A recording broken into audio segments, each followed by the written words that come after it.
Hello students, good morning to everybody. और आपके इस वीडियो में मैं आपको अगला टेंस समझाऊंगा। अपना पास्ट इंडेफिनिट इससे पहले जो मैंने आपको वीडियो समझाया था उसमें मैंने पास्ट इंडेफिनिट बिल्कुल क्लियर किया था आपके लिए, और मैंने डिटेल से आपको समझाया था।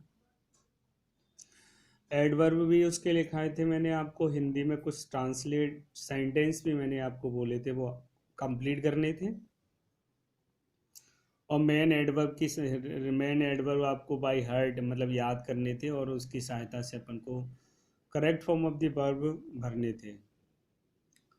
अगले जो आपका मंडे टेस्ट लगेगा तो हो सकता है मैं आपके बार आपको सारे correct form of the verb दूं, तो आप लोग कंठस्थ सारे मतलब हेल्पिंग वर्ब और टेंस के क्या रूल्स होते हैं, किस टेंस की क्या मेन एडवर्ब है, वो सारी याद करके रखना। मैं आपको लगभग वर्ब ही दूंगा जिससे कि आप सारे मतलब वर्ब करेक्ट भरो, और अपने जो बोर्ड में 4 मार्क्स मिलते हैं उनको अपन कंप्लीट करें और आगे तक इससे बढ़ सकें। तो पास्ट इंडेफिनिट मैंने आपको समझाया था।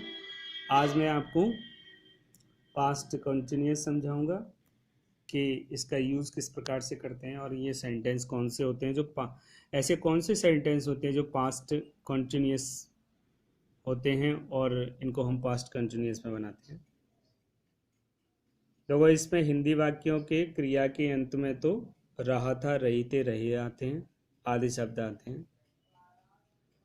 ये तो एक हिंदी पहचान है जो मतलब हम एक सिंपल तरीके से अगर हिंदी में सेंटेंस दे रखें तो उनको रिकॉग्नाइज करने के लिए हम इस मेथड का यूज़ भी करते हैं। रहा, रही, रहे, थे मतलब थे आ जाता है। और एक और मेथड है जो मैंने आपको बताया है। ये मेथड तो सभी बताते हैं कि रहा था, रही थे, रहे थे, ये सब चीज़ें यहाँ हैं तो पास्ट कंटिन्यूस होता है, लेकिन अपना एक अलग मेथड होता है। अपना मेथड क्या है कि इस टेंस के वाक्यों से भूतकाल में किसी कार्य की निरंतरता का बोध होता है। अगर किन्हीं सेंटेंसों से जिन सेंटेंसों से भूतकाल में किसी कार्य की निरंतरता का बोध होता है तो वो समझ लो पास्ट कंटिन्यूस है। निरंतरता का बोध हो तो अगर वह निरंतरता पास्ट में है तो पास्ट कंटिन्यूस हो जाता है, प्रेजेंट में तो प्रेजेंट कंटिन्यूस हो जाता है, और अगर फ्यूचर में तो फ्यूचर कंटिन्यूस।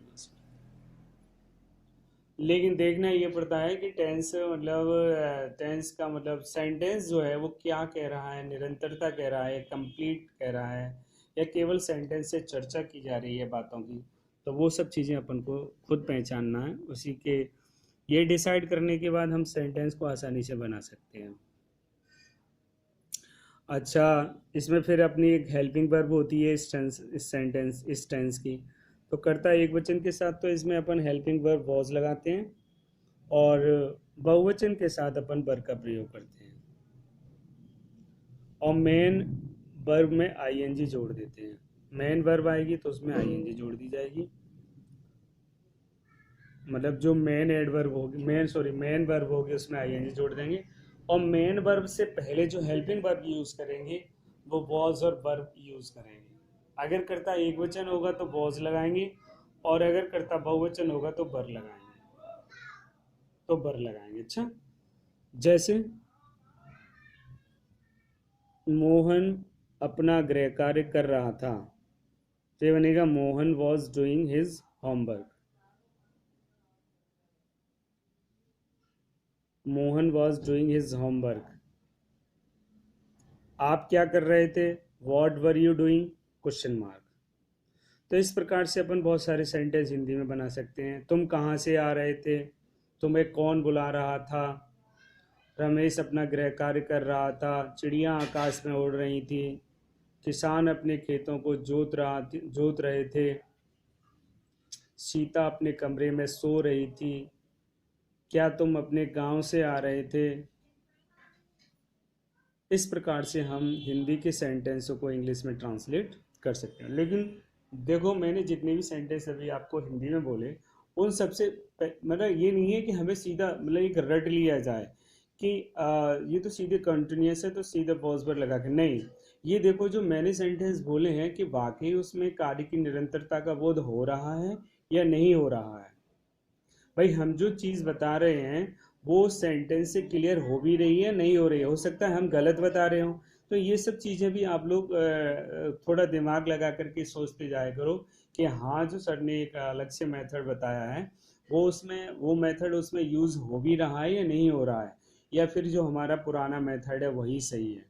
तो ये सब चीज़ें भी आप देखते जाएं, और अगर कहीं पर ऐसी आपको मिस्टेक लगे या डाउट हो तो वो मुझे आप बताओ। तो ऐसे अपन 20 सेंटेंस और अपने मन से आप लोग हिंदी में लिख करके जो पास्ट कंटिन्यूस से रिलेटेड हो, और आप उसको इंग्लिश में ट्रांसलेट करें। अगर कोई स्पेलिंग पूछनी हो तो आप पूछ सकते हो, और नहीं स्पेलिंग के लिए तो अपन डिक्शनरी यूज़ कर सकते हैं, या मोबाइल पर कोई भी एक ऐप आता है उस पर मीनिंग सर्च कर सकते हैं किसी की भी आसानी से। अगर आप वीडियो कॉलिंग से पढ़ ही रहे तो वहाँ पर अपन आसानी से मतलब स्पेलिंग भी सर्च कर सकते हैं। तो ये तो हो गया हिंदी से इंग्लिश में ट्रांसलेट करना। अब इसके बाद आता है मेन एडवर्ब। अब जैसे मेन एडवर्ब कहाँ यूज़ किए जाते हैं, जब मतलब वर्ब को कंप्लीट किया जाता है। वर्ब को कंप्लीट करते हैं ना, जब fill in the blanks with correct form of the verb आती है, जो अपन जिसमें बोर्ड में अपन को 4 मार्क्स मिलते हैं जिसके, तो उनको कंप्लीट करने के लिए सबसे ज़्यादा प्रॉब्लम फील करता है स्टूडेंट कि हाउ इनको कैसे फील किया है, मतलब इसको कैसे फुलफिल किया जाए, और इनको कैसे रिकॉग्नाइज किया जाए कि ये किस सेंटेंस से बिलोंग करते हैं। तो उसके लिए अपन को क्या है, मेन एडवर्ब आनी चाहिए। मेन एडवर्ब के साथ साथ अपन को टेंस के सारे रूल्स आने चाहिए कि इस अगर जैसे हम खाली एक मेन एडवर्ब से भी काम नहीं चलता है। मेन एडवर्ब के साथ अपन को उस टेंस के सारे रूल्स रेगुलेशन याद होने चाहिए, हेल्पिंग वर्ब पता होनी चाहिए, मेन वर्ब की कौन सी फॉर्म इसमें यूज़ की जाती है, वो सारी चीज़ें पता होनी चाहिए, तब हम जाकर के correct form of the verb को सही कंप्लीट कर पाते हैं। जैसे मैंने इसमें मेन एडवर्ब आपको लिखाई है बेटा, at that time, at that moment, those days, while और व्हेन। ये मैंने कुछ आपको मेन एडवर्ब लिखाई हैं। जैसे for example they blank read the Ramayan at that time, ठीक है। अब रीड दे रखा है और एट दैट टाइम क्या हो गया, मेन एडवर्ब हो गया। अब eight that time main adverb हो गया, तो एट दैट टाइम से हमें पता चल गया कि पास्ट कंटिन्यूअस है। पास्ट कंटिन्यूअस के लिए यूज क्या किया जाता है, वॉज और वर। तो अपन दे क्या है, प्लूरल है, तो प्लूरल के साथ क्या आएगा, वर, तो ये हो जाएगा they were reading the Ramayan at that time, they were आ जाएगा। अच्छा, दूसरा हमने लिया है I blank watch TV while my brother blank do his homework. Main adverb क्या दे रखी है, वाइल दे रखी है। तो वाइल दे रखी है तो हमने इसमें आई के साथ वॉज लगा करके वॉचिंग कर दिया, और इसमें हमने माई ब्रदर के साथ वॉज डूइंग कर दिया। तो दोनों में पास्ट कंटिन्यूस यूज़ कर दिया। लेकिन एक बात ध्यान रखना है कि इसमें क्या होता है, वाइल के साथ ही होता है ये, मतलब जो बता रहा हूँ मैं चीज़ कि इसमें पास्ट कंटिन्यूस भी यूज़ होता है और पास्ट इनडेफिनिट भी यूज़ होता है। कभी कभी क्या होता है, दो हाथ से दो ही सेंटेंस हैं इसमें, वाइल से 2 सेंटेंस जुड़े हुए होंगे, लेकिन कभी कभी क्या होता है, एक सेंटेंस के पास्ट इंडेफिनिट यूज़ किया जाता है, एक में पास्ट कंटिन्यूस यूज़ किया जाता है। अब वो कौन सी कंडीशन होती है जब हम केवल एक में पास्ट इंडेफिनिट यूज़ करते हैं और एक में पास्ट कंटिन्यूस यूज़ करते हैं, तो वो क्या है कि उसके लिए अपन क्या है, जैसे ये मैंने सेंटेंस लिया था आई और माई ब्रदर, है ना। तो इसमें क्या है, सबसे पहले देखो इसमें डिफरेंट क्या है। डिफरेंट इसमें ये है कि इसमें दोनों जो सब्जेक्ट है ना वो डिफरेंट है और डिफरेंट कार्य कर रहे हैं, लेकिन टाइम दोनों का सेम है।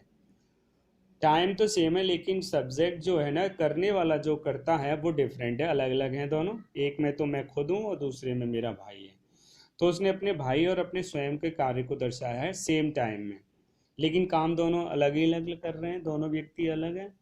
तो ये है। अच्छा, अगर सेंटेंस वाइल से जुड़ा हो और सब्जेक्ट एक ही हो, सब्जेक्ट एक ही हो, तो हम पहला सेंटेंस जैसे है मतलब बन जाए कि जो सेंट मतलब जो मतलब गुजर जाए जो काम, वो पास्ट इंडेफिनिट में बनाओ, और जो और जो मतलब चल रहा हो वो पास्ट कंटिन्यूस में बनाओ।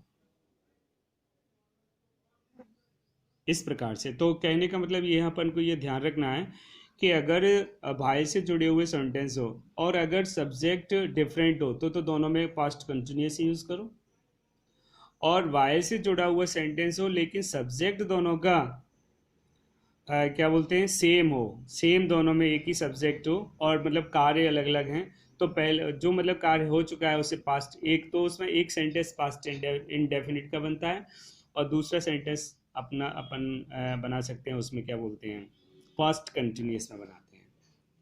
इसका अपन को ध्यान रखना है, विशेष ध्यान रखना है इस बात का कि अगर सब्जेक्ट एक ही हो तो दोनों, तो एक में पास्ट इंडेफिनिट और दूसरे में पास्ट कंटिन्यूस, और अगर सब्जेक्ट डिफरेंट हो तो एक में क्या बोलते हैं तो दोनों में पास्ट कंटिन्यूस यूज करते हैं।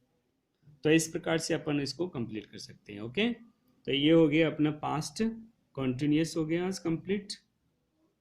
इसकी कल मैं आपको एक्सरसाइज दूंगा। Okay, thank you.